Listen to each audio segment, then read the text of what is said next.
Bismillahirrahmanirrahim. Alhamdulillahirabbil alamin.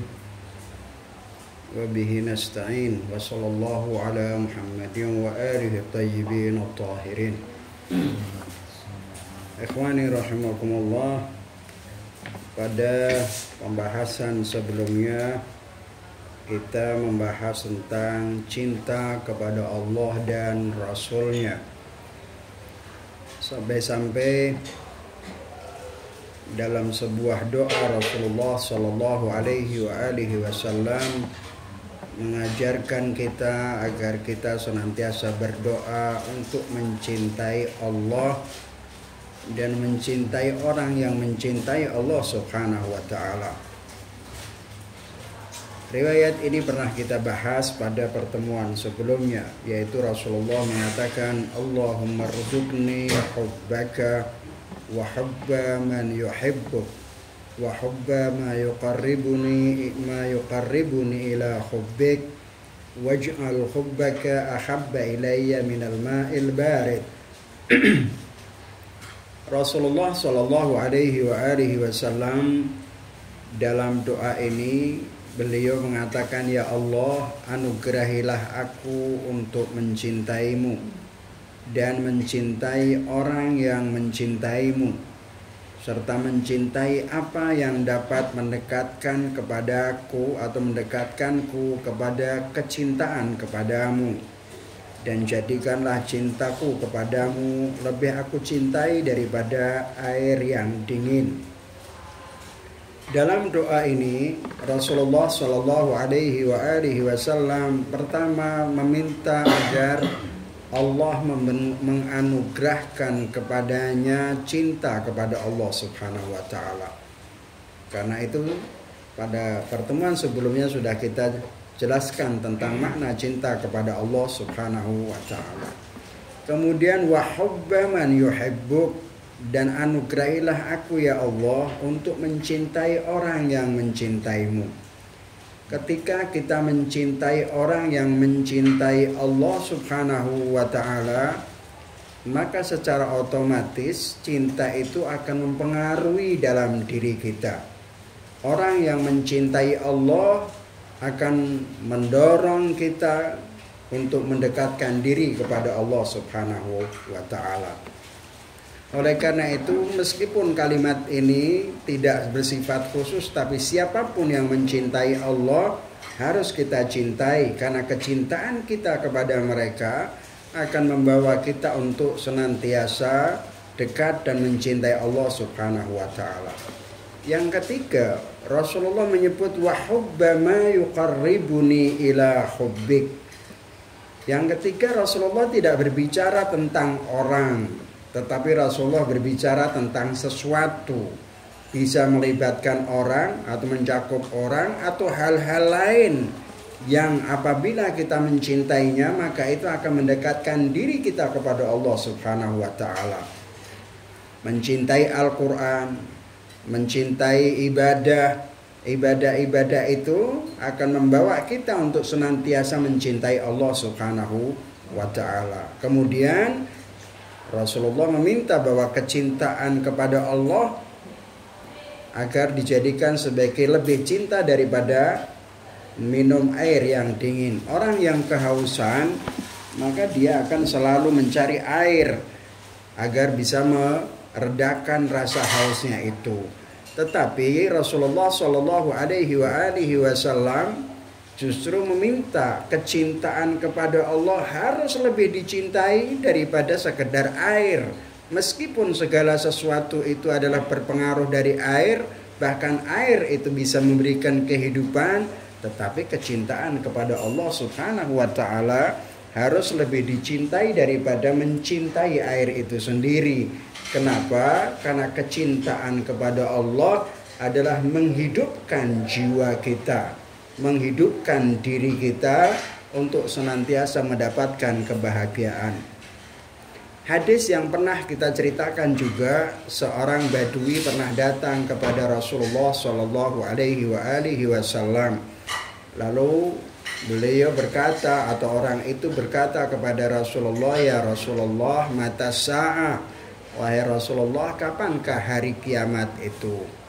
Rasulullah Shallallahu Alaihi Wasallam tidak menjawab kapan hari kiamat itu terjadi, karena ketentuan hari kiamat tidak ada yang mengetahui kecuali Allah Subhanahu Wa Taala. Bahkan Nabi Muhammad sebagai nabi yang terbaik, sebagai nabi yang termulia di antara nabi-nabi pun, dia tidak tahu kapan itu akan terjadi.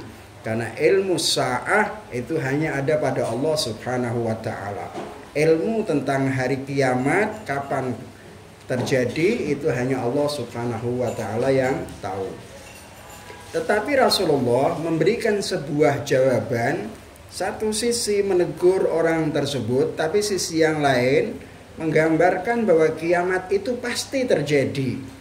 Tetapi kapannya Rasulullah tidak menyebut. Rasulullah justru bertanya, ma'adattalaha, apa yang engkau siapkan untuk hari kiamat itu?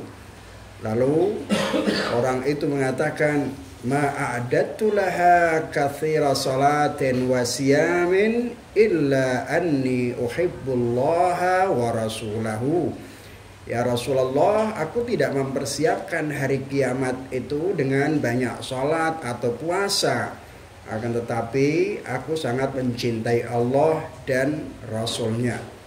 Lalu Rasulullah Shallallahu Alaihi Wasallam mengatakan, Al-mar'u ma'aman ahab, bahwa seseorang itu akan dibangkitkan bersama orang yang dicintainya. Saudara sekalian, berkaitan dengan cinta kepada Rasulullah Shallallahu Alaihi Wasallam dan keluarganya, kebetulan ini adalah memasuki bulan Rabiul Awal. Saya ingin membahas sedikit tentang kecintaan kepada Rasulullah Shallallahu Alaihi Wasallam. Rasul mengatakan almar'u ma'aman ahab.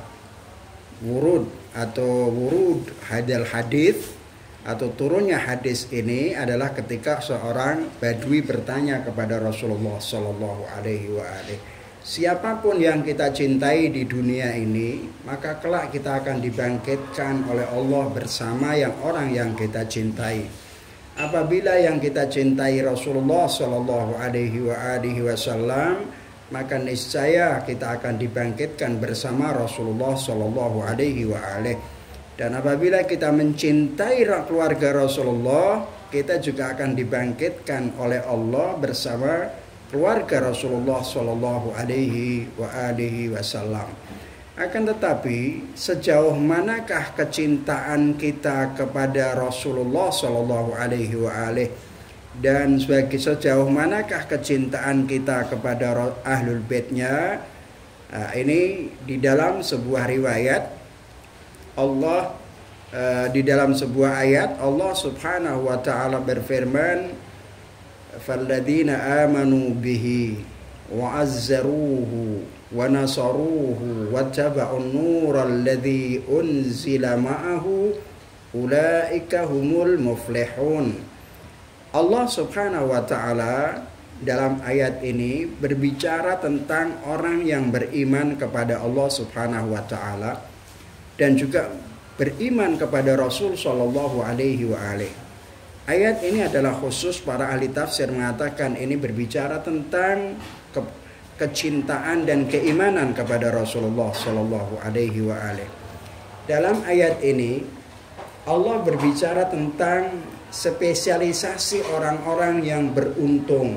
Al-muflih dalam bahasa Arab itu artinya adalah an-najat, yaitu orang yang selamat, orang yang mendapatkan keberuntungan, atau as-sa'adah al-abadiyah, kebahagiaan yang abadi. Pertama dalam ayat ini, ciri khas orang yang beruntung, orang yang mendapatkan kebahagiaan yang abadi, pertama adalah beriman kepada Nabi Muhammad sallallahu alaihi wasallam. Kalladzina amanu bihi, yakni beriman, mereka beriman kepada Rasulullah. Apa yang dimaksud dengan kata beriman kepada Rasul sallallahu alaihi wasallam?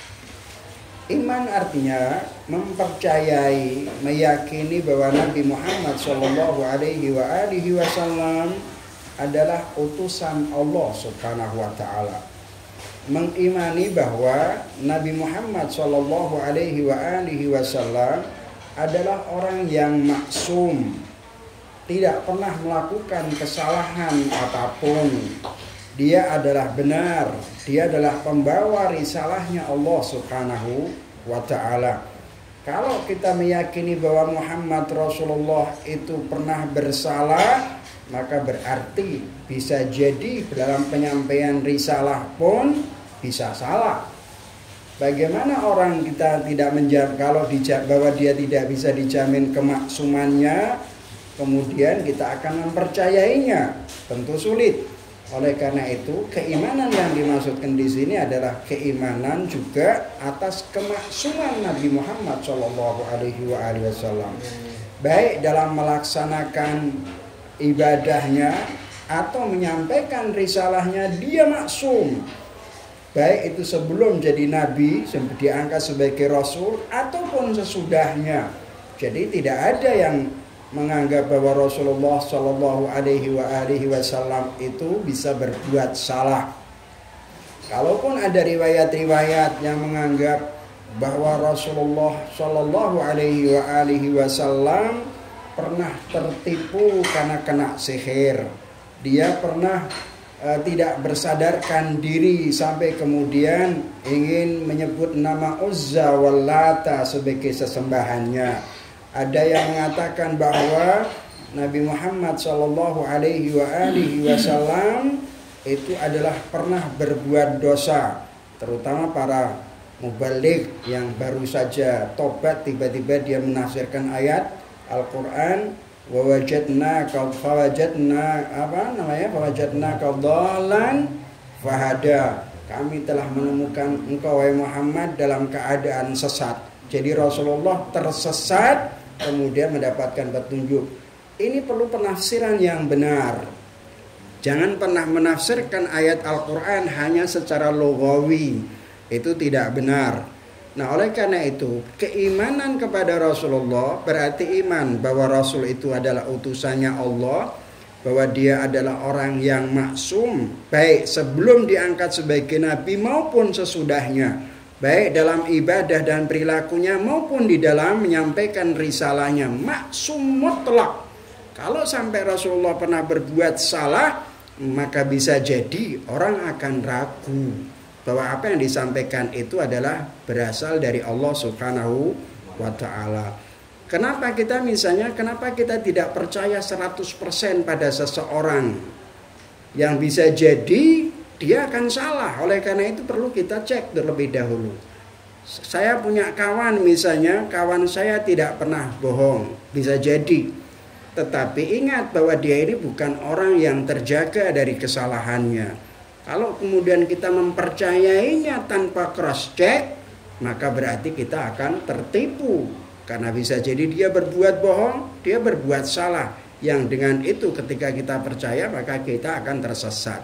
Tapi berbeda dengan Rasulullah Shallallahu Alaihi Wasallam yang dia mutlak maksum, sehingga apa yang disampaikan oleh Allah Subhanahu wa taala, wa ma atakumur rasulu fakhuduhu wa ma nahakum anhu fantahu. Jelas perintah Allah Subhanahu wa taala bahwa kita diperintahkan untuk mengikuti Rasulullah karena kemaksumannya. Mustahil kita diperintahkan mengikuti orang yang tidak maksum secara mutlak. Padahal Allah Ta'ala dalam hadis Rasulullah mengatakan la ta'ata li makhluqin fi ma'siyatil khaliq. Tidak boleh taat kepada orang di mana ketaatan itu membawa kita bermaksiat kepada Allah Subhanahu wa taala. Kenapa kita diperintahkan sama Allah Ta'ala untuk Rasul taat kepada Rasulullah? Karena Rasulullah adalah mutlak maksum. Jadi kalau ada riwayat yang menggambarkan Rasulullah pernah keliru, Rasulullah pernah lupa, Rasulullah pernah bermaksiat atau malah bergumul dengan malaikat, dalam beberapa riwayat itu disebutkan semacam itu. Itu semua adalah palsu, riwayat-riwayat palsu dan bertujuan untuk merendahkan pribadi Rasulullah Shallallahu Alaihi Wasallam. Dalam ayat itu kata Allah, falladzina amanu bihi, beriman kepada Rasulullah, wa azzaruhu. Azzaruhu itu artinya adalah menghormati, takrim wa tauqir kepada Nabi, yaitu menghormati, menghargai Rasulullah sallallahu alaihi wa alihi wasallam. Mengimani kepada Nabi, menghormati dan menghargai Nabi, memuliakan Nabi, itu tidak terbatas pada waktu dia masih hidup, bahkan sudah mati pun kita harus memiliki keyakinan yang semacam itu. Mengimani Rasulullah, menghormati Rasulullah sekalipun dia sudah meninggal dunia. Jadi kecintaan, penghormatan kepada Nabi tidak hanya terbatas pada saat beliau masih hidup, meninggal pun tetap kita harus menghormati Rasulullah Shallallahu Alaihi Wasallam. Salah satu bentuk penghormatan itu apa?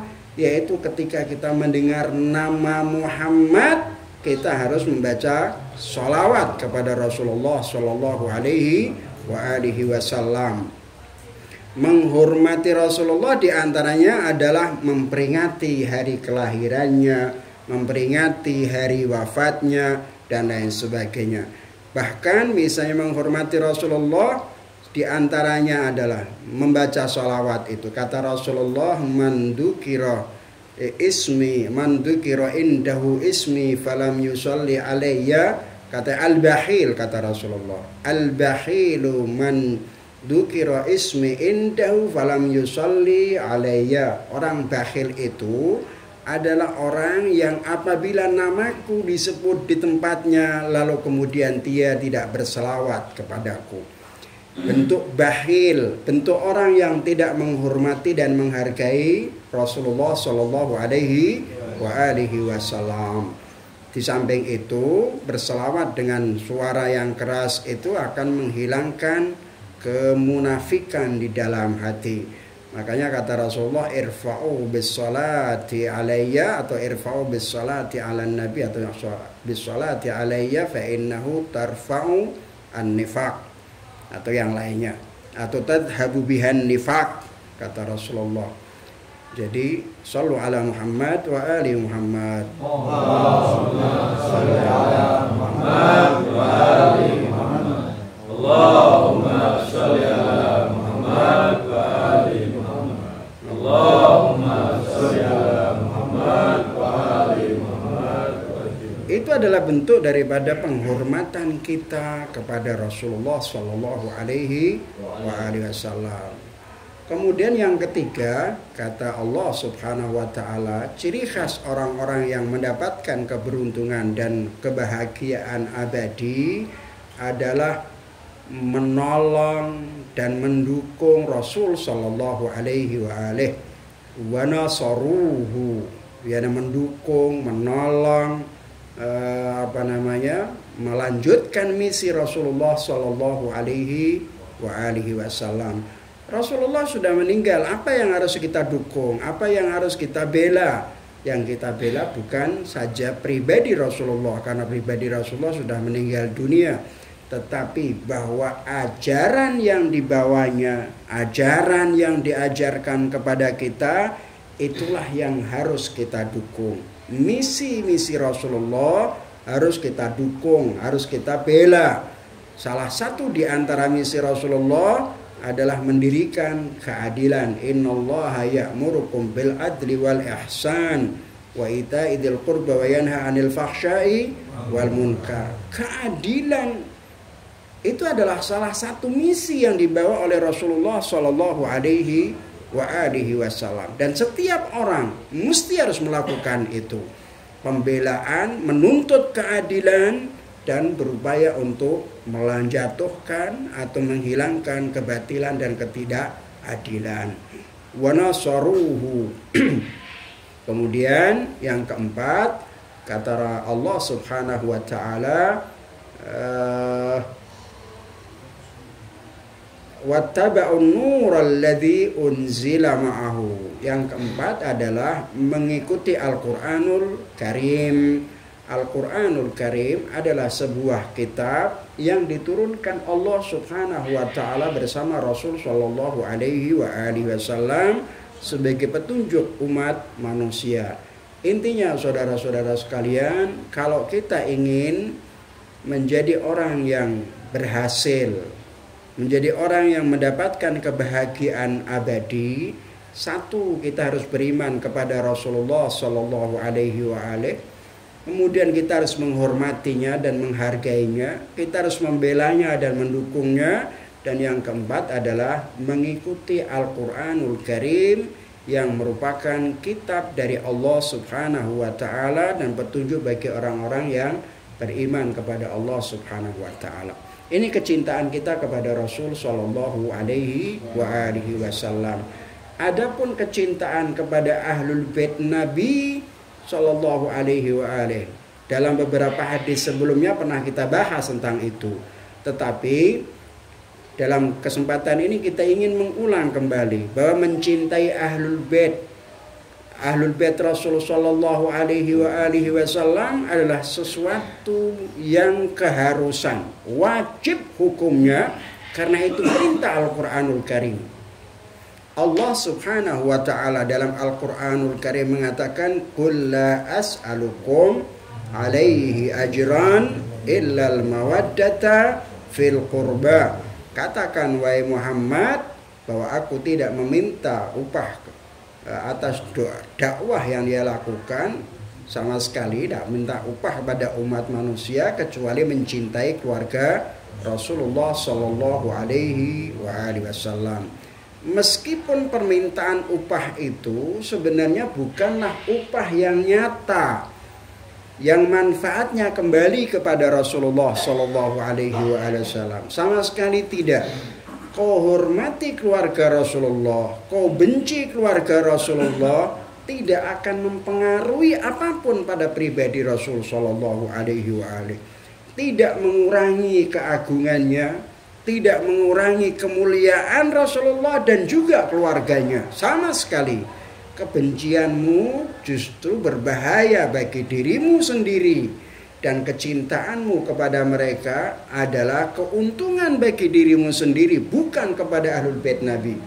Allah Subhanahu wa Ta'ala dalam Al-Quranul Karim mengatakan, "Wa ma sa'altukum min ajrin fahuwalakum." Apapun upah yang aku minta dari kalian, itu sebenarnya adalah keuntungan bagi kalian sendiri, bukan keuntungan bagi Rasulullah, bukan keuntungan kembali kepada keluarga Rasulullah Sallallahu Alaihi Wasallam.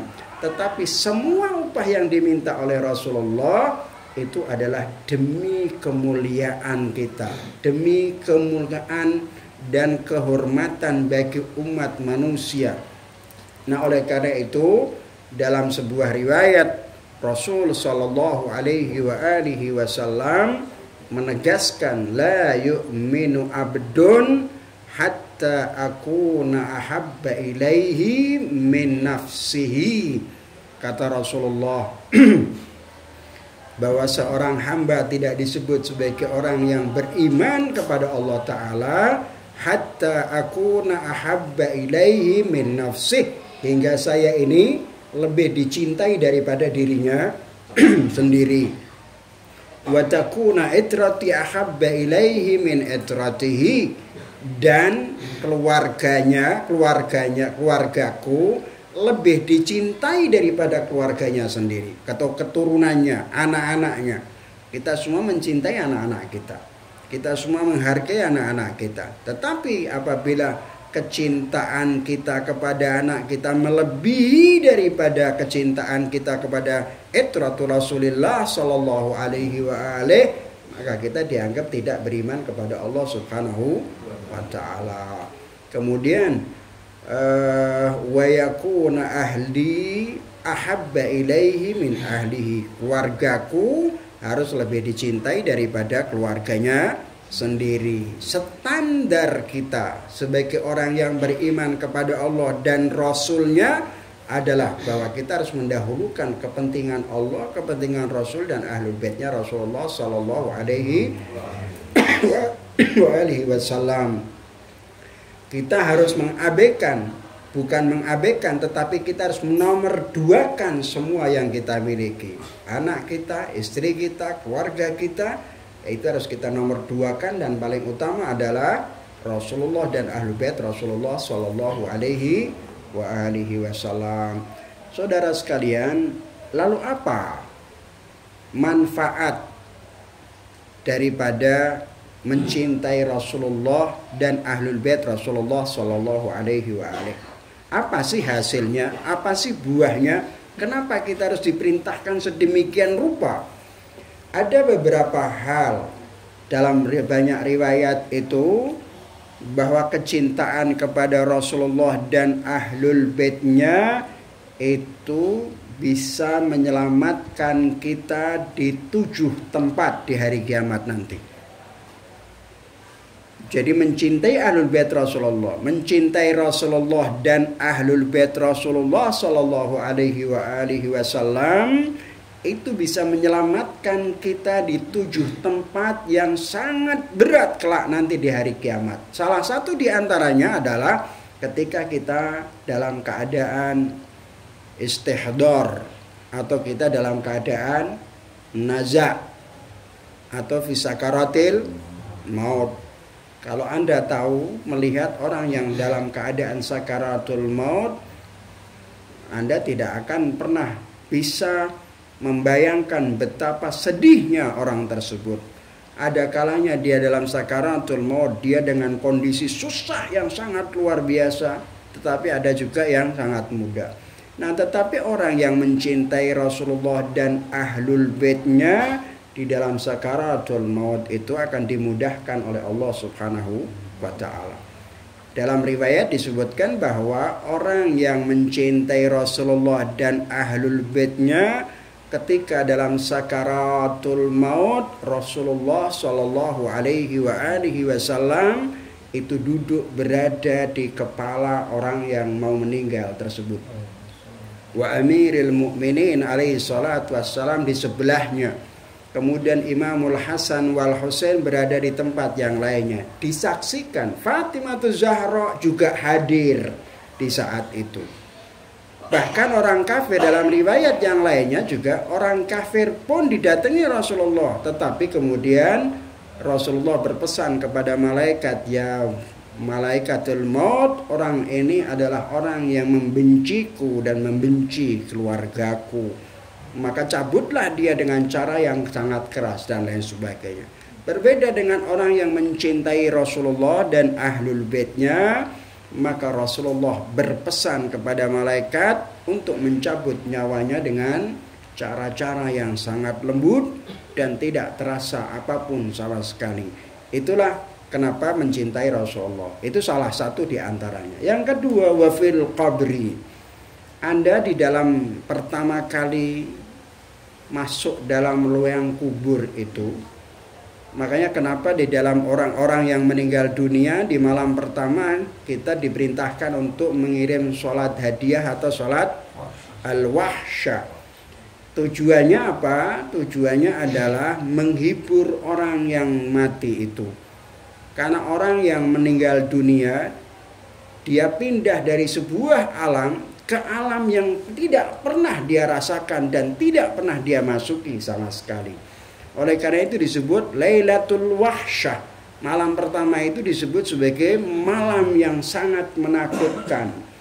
Sekarang ini Anda bisa bayangkan Anda tidur di tempat tidurmu, tiba-tiba kau bangun sudah tidak lagi di tempat tidurmu tapi di tempat lain. Apa yang kalian rasakan?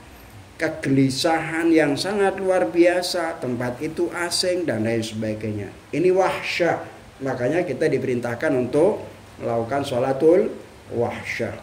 Wa indan nusyur, ketika kita dibangkitkan oleh Allah Ta'ala dari kubur yaumul qiyamah, itu cinta kita kepada Rasulullah dan Ahlul Baitnya sangat bermanfaat kepada kita, akan meringankan saat itu.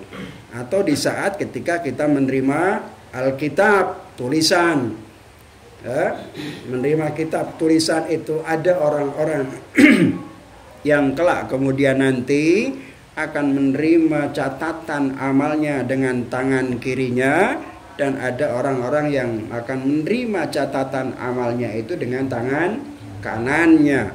Orang yang mencintai Rasulullah dan ahlul baitnya, maka saat menerima catatan itu dia akan menerima catatan dari tangan kanannya, yang berarti dia adalah akan menuju keselamatan dari siksa Allah Subhanahu wa ta'ala. Wa indal hisab, ketika orang dihisab oleh Allah Ta'ala, seluruh amalmu akan dihisab, seluruh perbuatanmu akan dihisab, bahkan apa yang engkau ucapkan itu pun juga dihisab oleh Allah Subhanahu wa ta'ala. Ma yalfidhu min qaulin illa ladaihi raqibun atid. Kemudian apa yang diucapkan oleh lisan dan lain sebagainya itu inna sam'a wal basara wal fuada kullu ulaika kana anhu mas'ula. Yang kau dengar, yang kau lihat, yang kau baca, ya, semua akan mintai pertanggungjawaban di hadapan Allah Subhanahu wa ta'ala. Nah, itu dihisab oleh Allah, dimintai pertanggungjawaban di hadapan Allah Ta'ala. Tetapi kecintaan kita kepada Rasulullah dan ahlul baitnya akan menyelamatkan kita itu semua. Kemudian indal mizan, yaitu timbangan amal baik dan buruk ditimbang oleh Allah Subhanahu wa ta'ala. Dan yang terakhir adalah indas sirat, yaitu orang ketika dia melalui jalan, orang menyebut sebagai sirat itu adalah jembatan, tetapi ada pembahasan tersendiri. Saya tidak ingin berpanjang lebar berkaitan tentang sirat karena ada makna tersendiri. Tetapi dalam riwayat disebutkan bahwa jembatan itu atau siratal mustaqim itu lebih lembut daripada rambut dan lebih tajam daripada silat atau pedang. Ada di antara mereka yang kemudian menyeberangi siratal mustaqim dengan secepat kilat, ada yang pelan, ada yang bergantungan, dan kemudian ada yang tidak bisa atau tidak selamat dari jembatan tersebut. Tetapi bagi pecinta Rasulullah dan pecinta ahlul bait Rasulullah sallallahu alaihi wasallam akan diselamatkan oleh Allah Subhanahu wa taala. Saudara sekalian, itu salah satu bentuk manfaat kecintaan kita kepada Rasulullah dan ahlul bait Rasulullah sallallahu alaihi wasallam. Yang kedua, bahwa kecintaan kita kepada Rasulullah itu dan ahlul baitnya, sekali lagi, kalau kau mencintai orang yang kau anggap mulia dan Anda menjadikan orang itu sebagai idola Anda, maka secara otomatis kalian akan mengubah perilakumu seperti apa yang mereka lakukan. Kita menyaksikan misalnya banyak artis yang kemudian menjadi idola pemuda-pemuda kita. Akhirnya apa? Pemuda kita pun menggunakan pakaian, gaya hidup seperti artis yang diidolakan. Pakaiannya, gaya hidupnya, macam-macam dan lain sebagainya. Kenapa? Mencintai seseorang akan membentuk kepribadian. Ketika kita mencintai orang yang mulia, mencintai orang yang sempurna, maka akan membentuk kepribadian kita menjadi orang yang lebih minimal kita akan meniru mereka. Nah, ini menjadi sangat penting. Itulah kenapa Allah Subhanahu wa ta'ala mengatakan laqad kana lakum fi rasulillahi uswatun hasanah. Menjadi uswah itu tidak mungkin bisa kita lakukan kalau kita tidak ada rasa cinta dan rasa senang kepada Rasulullah Shallallahu Alaihi Wasallam. Nah, oleh karena itu saudara-saudara sekalian, inilah kita tentunya berharap mudah-mudahan kelak kita akan dibangkitkan bersama orang yang kita cintai. Almar'u ma'aman ahab. Orang itu akan dibangkitkan bersama orang yang kita cintai. Mudah-mudahan kita semua tidak pernah berpisah dengan Rasulullah dan ahlul baitnya di dunia dan di akhirat, meskipun sekejap mata. Sekalipun kecintaan kita kepada mereka bisa jadi kurang dan bahkan bisa jadi tidak sepenuhnya tidak sesuai dengan apa yang dikehendaki oleh Rasul dan ahlul baitnya, tetapi Rasulullah dan ahlul baitnya tahu itulah modal kecintaan kita sebatas kemampuan dan maksimal yang kita berikan kepada mereka. Wassallallahu ala Muhammad wa alihi tahirin walhamdulillahi rabbil alamin.